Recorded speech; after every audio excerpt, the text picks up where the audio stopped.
Tole yooyyaa turoolee harka fuunee akkam jirtu nageen isin badhaadhaa.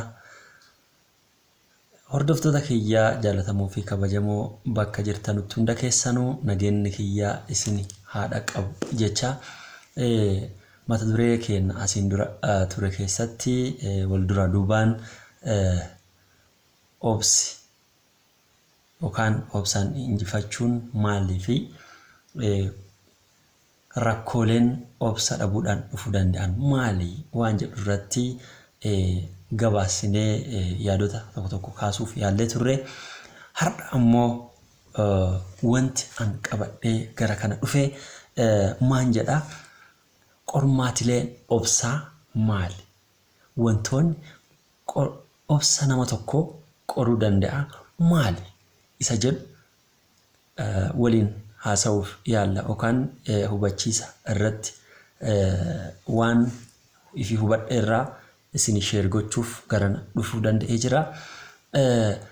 Hubannoo yookaan hubachiisa an asirraa kennu kanarraa waan baay'ee akkasiin hubattan abdii guddaan qaba.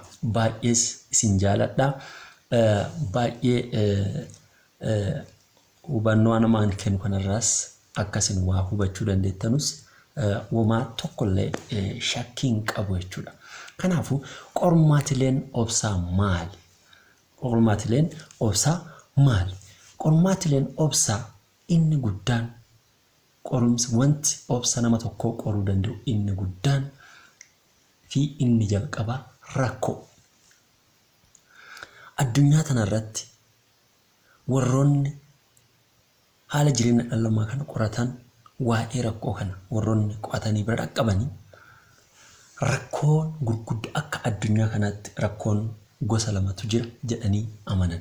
Inni jalqabaa well defined yookaan rakkoo haaluma salphaatti furuu dandeenyu isa jedhamu san. Inni kun afaan warra adiitiin well defined jedhama. Inni lammaffaa ammoo ill defined problem isa jennuun san. Ill defined problem yookaan rakkoo akka salphaatti furuun hin danda'amne yookaan rakkoo guutumaan guututti nuti furmaata isaa argachuu hin dandeenye jedhanii bakka lamatti qoodu jechuudha. Inni jalqabaa well defined problem and the second one is ill defined problem. Well defined problem means that the problem that we cannot easily search solution for it. And when we say ill-defined problem is the types of problem which we cannot solve easily or that we can't search solution for it easily. So kanaafuu rakkooleen kun maddi isaanii hoo maali? Ka'umsa rakkoo kanaa maal ta'uu danda'a? Inni jalqabaa diinagdee. Diinagdee gaafa jennu namni erga dhalatee biyya lafaa kanarratti jiraachuu yookaan addunyaa kanarra jiraachuu jalqabeen duuba diinagdee isa barbaachisa. Qabeenya isa barbaachisa. Qabeenyi immoo waan nyaatee dhugu, waan uffatu, wantoota guyyaa guyyaarraa isa barbaachisan waan inni ittiin guutatu jechuudha. Fedhii guyyaa guyyaa kan isa barbaachisu kan ittiin guutatu jechuudha. Kanaaf diinagdeen dhala namaatiif murteessaa. Namni immoo diinagdee kana hin qabne rakkoo kanaaf saaxilamuu danda'a jechuudha. Inni lammataa immoo ideoloojiidha. Ideoloojii jechuun maal jechuudha? Ilaalcha, yaada, garagarummaa yaadaa, garagarummaa ilaalcha. Inni kun political issue isa jennu san jechuudha. Waa'ee siyaasaatiin wal qabate akkuma amma argaa jirru rakkoon guddaan furmaata dhabe akka hangafa nuti jenne kaan jalqaba irratti kaanyi ill defined problem in our country, even in the world, is political problem. Inni kun rakkoo guddaadha jechuudha. Inni itti aanu immoo filsifinnaa jireenya dhala namaati yookaan akkaataa jireenya namni tokko ittiin jiraatu or way of life style isa jennu san jettu akkaataa namoonni filsifinnaa namni ittiin jireenyaaf sammuu isaa amansisee akkanatti jiraadha akkanatti baa akkanatti gara jedhee